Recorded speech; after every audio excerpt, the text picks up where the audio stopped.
We're back. I just disrespected Taylor Made. I knew y'all wasn't cool. You knew he wasn't cool. I don't know why you thought that. I knew y'all wasn't cool. We ain't cool. No, y'all not at all. No, we was cool. Listen, I just disrespected the shit out of Taylor Made. Y'all missed it up. though. Where's the love? You ready, gang? Nah, but here's a real question, Taylor Made. Are we filming? Yes. No, come on. Why would I be talking and not film? I have to do the introduction first. Oh, fine, go for it. All right, guys, here's how big the picture is. It's like a whole block long. Okay, let's show it to the camera for 2 seconds. Y'all can't see it. It doesn't matter. It's gonna be on the other when I edit it, all that good stuff.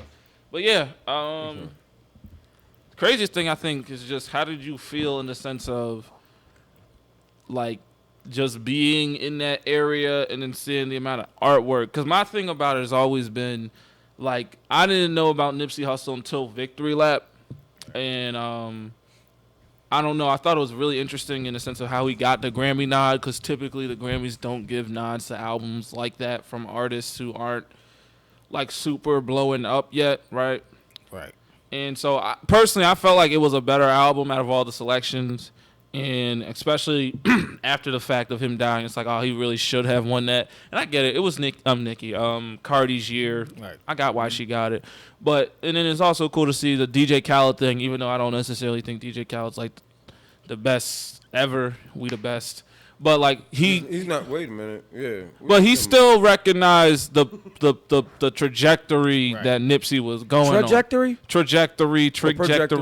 Which one? Come on. Whatever. Like where you try to trace where they're going. You know what I'm saying? Angles. I'll put it like I've been on Nipsey for a long time. Me too.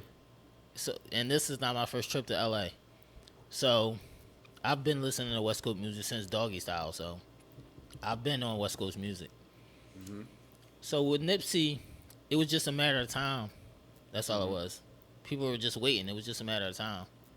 And it was just like he was finally finding his sound. And that's what Victory Lap was him completely finding his sound. And that's why it was like a masterpiece, because he found his sound and then he was gone from there. It was only up from there. So being in that space, it just felt like we got robbed. We did get robbed. And he named it Victory Lap. You know what I appreciate about him too? If you go back and look at his videos, he could have had any video vixen he wanted in his videos. He had his wife, right, playing all the roles, right. All Lauren London, she was in all the videos, everything that he did. He put his family in that, right. So his character. Say that again. Instead of trying to put this fake act of like, oh, I'm getting all these women, he's like, no, I'm chilling with my family. He's using his wife. My wife is beautiful, and she's an actor. You know what? And you know what I appreciate it. What's the joint where if you know the video where he bought the house. Lauren London came in the video. And then they broke up. She threw the phone out the window because he had to go sell some drugs for him. I don't know if it was rap, N-word. Yeah. But if you peep it, he was bagging up pounds of marijuana. Right. And then he had her come in. Right. And then he offered her to smoke or something. And she was like, no. Right. So to me, I think that was more so her being like, yo, I'm an icon too. I can't be even though I'm in this video with you, I can't do drugs. I can't smoke with you. You can do that. I can whatever. But she was like, no. So I respect her for that point too. And Laura London, let's be clear, she's a gangster. Right. I will say that because she's from the same place. That's what people don't know. She's from the same. She place got Bloods and Crips on her side. Right. Because listen, she had Lil Wayne. You know what I'm saying? So her gang affiliation is really, really deep. Right. She messed with, first time, it was a Blood. Was dug in deep in him, loved him forever. Then she went and dug in with Nips, which is a Crip. Right. So she got Bloods and Crips. So if you look at his life story, his wife is following the same pattern where she joined Bloods and Crips together the same way that Nips did. Right. You know what I'm saying? So that his whole story is a book. Right. You know what I'm saying? Like I say, every prophet that I've known, all of them died before 40 years of age. And that's just because, we don't appreciate people, and especially good people. Listen, if Jesus Christ didn't make it to 40, right?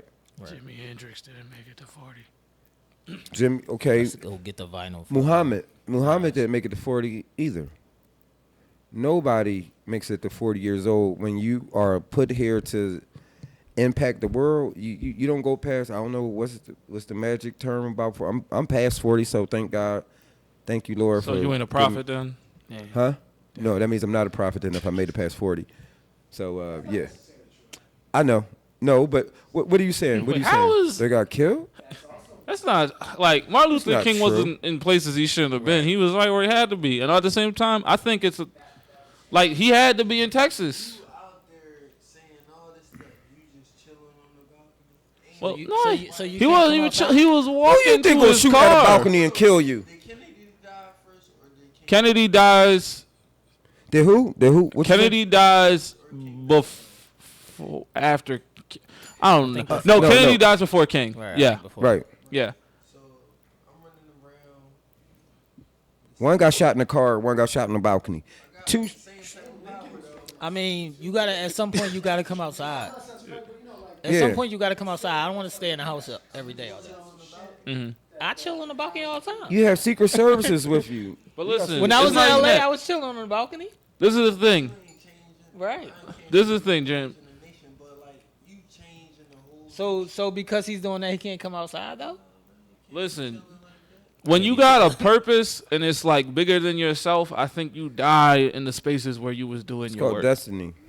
Like MLK died on a day he was gonna probably go do some big speech in Texas to, inspire more black folk Create and white a folk to movement. come together.